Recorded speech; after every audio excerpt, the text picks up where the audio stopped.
playing last night, and I put him in a suitcase and we were playing. Like kind of hide and seek kind of thing. So I fell asleep and I woke up and he was dead in the suitcase. So I don't know what happened. Okay, is he hanging from somewhere or what, ma'am? No, I pulled him out of the suitcase. He was in a suitcase? Yes, and I fell asleep. Right, is he breathing? No. I need you to get him on the floor, flat on his back for me, okay? I did. I tried giving him CPR. Yeah, okay. Okay, listen to me. Lay him flat on his... Okay, ma'am, listen to me. I want you to lay him flat on his back for me on the floor. I did. Okay, He's stiff and purple. Okay, man, that's fine. We're still going to do compressions on him, okay?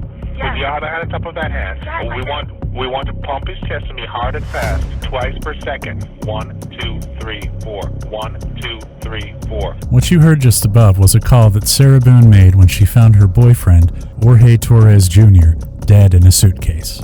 Sarah claimed it was all just a tragic accident, but things aren't always as they seem. You'll soon find out there's more to this story than meets the eye. According to Boone's phone call, it was a twisted game of hide and seek that shocked the entire nation. The victim was Jorge Torres Jr., a 42-year-old man who was found dead in a suitcase. The suspect? His girlfriend, Sarah Boone. It all started innocently enough, with a night of puzzles, painting, and wine. But things quickly took a dark turn when Torres climbed into a suitcase as a joke.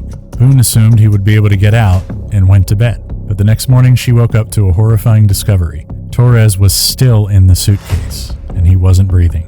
And when Boone called the police to report the incident, she claimed it was an accident. This was Boone's side of the story. Boone's phone held secrets that she never wanted to be uncovered. Secrets that would reveal her true nature. The 42-year-old was charged with murder, and the evidence was startling. Boone knowingly abandoned her boyfriend to a cruel fate, filming his desperate cries for help as he suffocated inside a suitcase. According to the arrest affidavit, Boone and Torres had been drinking when they came up with the idea for a twisted prank. Little did Torres know that it would be his last moments on Earth. Boone zipped him inside a suitcase and left him to die, all the while filming his final moments for her own twisted amusement. As the investigation unfolded, it became clear that Boone had willingly sealed Torres inside the suitcase. She claimed that it was all just a harmless prank, but the evidence spoke otherwise. Boone watched as Torres struggled for breath, his desperate pleas for help falling on deaf ears. According to Boone's statement, she says that she thought Torres could free himself since he managed to stick 2 fingers out of the suitcase.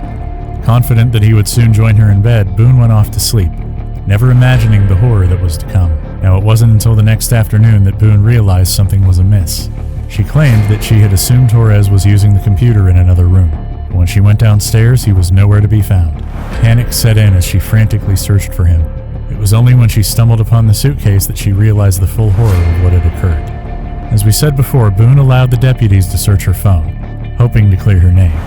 But what they found was damning evidence of the crime. 2 videos contradicted the story she had told them earlier. In one video, Torres could be seen trapped in the suitcase, desperately calling out Boone's name.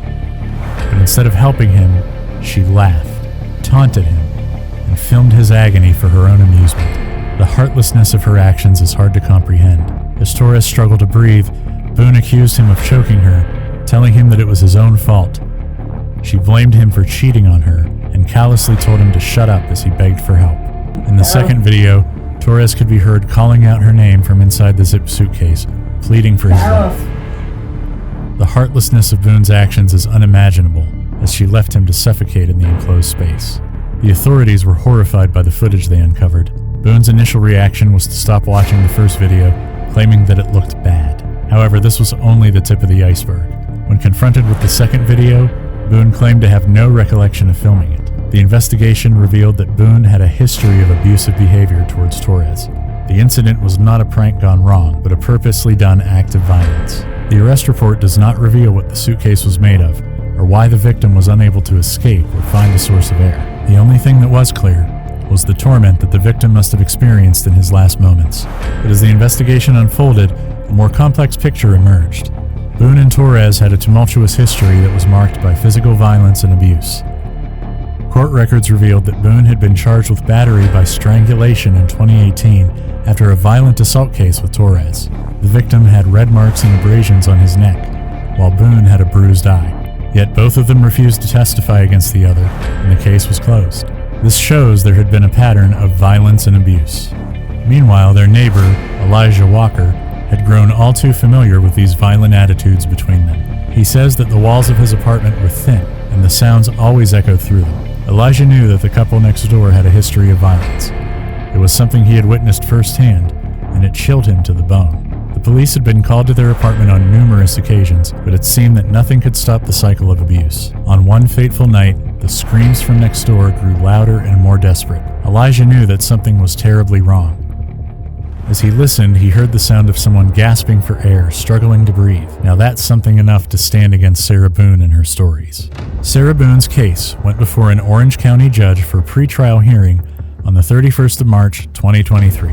Boone's defense attorney explained to Judge Wayne Wooten that they were having trouble finding experts willing to work for JAC rates. The notoriety of the case had made it difficult to find psychologists who were willing to testify. The attorney reached out to battered women's shelters, hoping to find someone who could speak on Boone's behalf, but even they were hesitant to get involved.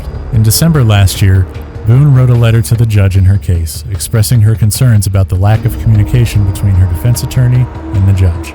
She even went as far as to say that she planned to write to Governor Ron DeSantis about the mismanagement of her case. However, records show that she did not file a request for a new lawyer. During all this time, what stood against her was the 2 videos found on her phone. As we said before, Torres could be heard repeatedly yelling out Boone's name. Boone reportedly laughed as he screamed in terror, pleading for help until his final breath. And the second video showed Torres unresponsive in the suitcase. Boone could be heard saying she couldn't believe he was alive, and she then proceeded to poke and pick at him with a stick. She was literally joking with him while Torres was suffocating and struggling for his breath. Boone's initial attorney, Mauricio Padilla, withdrew from the case, citing an adversarial relationship between himself and his client. This left Boone without representation until a series of public defenders were appointed, only to withdraw, citing conflicts of interest. Frank Bankowitz was eventually named Boone's attorney, but it appears that their relationship was strained. Boone wrote to the judge expressing her concern that she had only spoken with her attorney 3 times. Despite her desire to attend her pre-trial conferences, Boone was not present at the 17th of January hearing, but did appear at the following status conference on the 10th of February. And as we said before, in a recent letter to Bankowitz and the judge, Boone expressed frustration at being excluded from the proceedings, asked why news channels were allowed to attend when she was not. She noted that she had another pre-trial conference scheduled for the 31st of March, but was informed she would not be allowed to attend. As the trial date approaches, the details of Boone's case remain murky. What led to the breakdown of her relationship with her attorney?